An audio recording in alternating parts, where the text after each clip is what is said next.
Once again, the liberal globalist Fox News host that is Sheppard Smith has managed to upset all us Trump supporters as he drew serious condemnation after he spent most of his mediocre Fox News show critiquing President Trump's truthful comments about NATO. Smith claimed that the truth about NATO is that every nation has made a pledge to spend 2% of their GDP by 2024 and that President Trump is being unfair by saying they don't pay their fair share. Trump made forcing NATO members to pay their fair share a major part of the campaign and of his talking points while overseas. He has stressed multiple times that he wants member states to contribute at least 2% of their GDP to the overall budget, and nations did pledge to do so by 2024. But why 2024? Here is more via Lynx Media.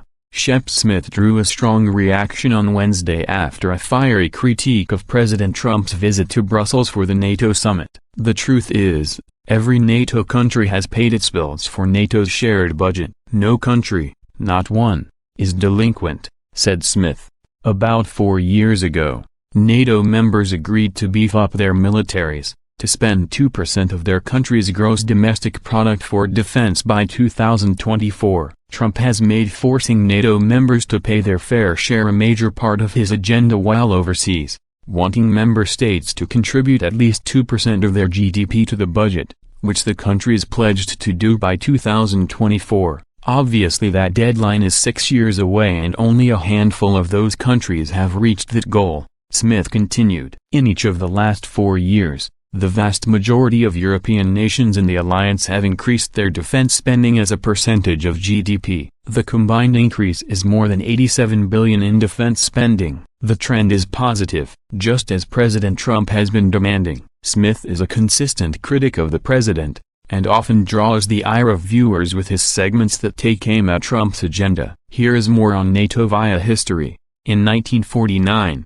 the prospect of further communist expansion prompted the United States and 11 other Western nations to form the North Atlantic Treaty Organization, NATO. The Soviet Union and its affiliated communist nations in Eastern Europe founded a rival alliance, the Warsaw Pact. In 1955, the alignment of nearly every European nation into one of the two opposing camps formalized the political division of the European continent that had taken place since World War II. 1939–45. This alignment provided the framework for the military standoff that continued throughout the Cold War. 1945–91. Conflict between the Western nations, including the United States, Great Britain, France and other countries, and the Communist Eastern Bloc, led by the Union of Soviet Socialist Republics or USSR, began almost as soon as the GS fell silent at the end of World War II.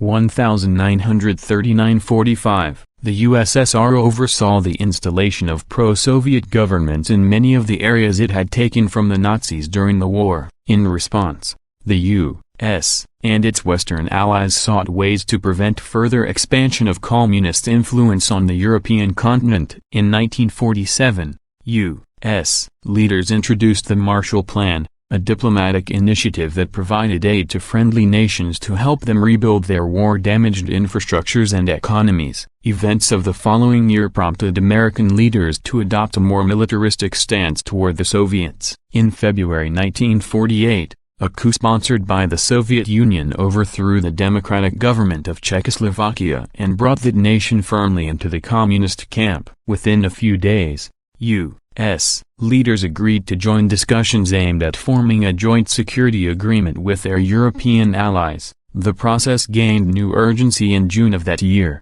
when the USSR cut off ground access to Berlin, forcing the U.S., Britain and France to airlift supplies to their sectors of the German city, which had been partitioned between the Western Allies and the Soviets following World War II. The discussions between the Western nations concluded on April 4, 1949, when the foreign ministers of 12 countries in North America and Western Europe gathered in Washington, D.C., to sign the North Atlantic Treaty. It was primarily a security pact, with Article 5 stating that a military attack against any of the signatories would be considered an attack against them all. When U.S. Secretary of State Dean Acheson, 1893–1971, put his signature on the document, It reflected an important change in American foreign policy. For the first time since the 1700s, the U.S. had formally tied its security to that of nations in Europe, the continent that had served as the flashpoint for both world wars. The original membership of the North Atlantic Treaty Organization, NATO, consisted of Belgium, Britain, Canada, Denmark, France, Iceland, Italy, Luxembourg, the Netherlands, Norway, Portugal and the United States. NATO formed the backbone of the West's military bulwark against the USSR and its allies for the next 40 years, with its membership growing larger over the course of the Cold War era. Greece and Turkey were admitted in 1952, the Federal Republic of Germany, West Germany, in 1955 and Spain in 1982. Unhappy with its role in the organization, France opted to withdraw from military participation in NATO in 1966 and did not return until 1995. Notice how so many of NATO nations have all the money they want to spend on bringing in Muslim immigrants but never seem to have enough money to pay their fair share when it comes to things the U.S. can be forced to pay for. And the worst part is that till now we have done it without even as much as a complaint from past presidents who always claimed to be on our side but who now seem like they were working for foreign nationals all along. The truth of the matter is that only 5 nations pay 2%, and only the U.S. pays almost 4%. Why? Why we, as a nation that's broke and under heavy debt, need to pay over twice what any other nation pays? What do we get out of this, except maybe the hate of the world who never seems to consider what we do for them as being enough, and always seems to want more?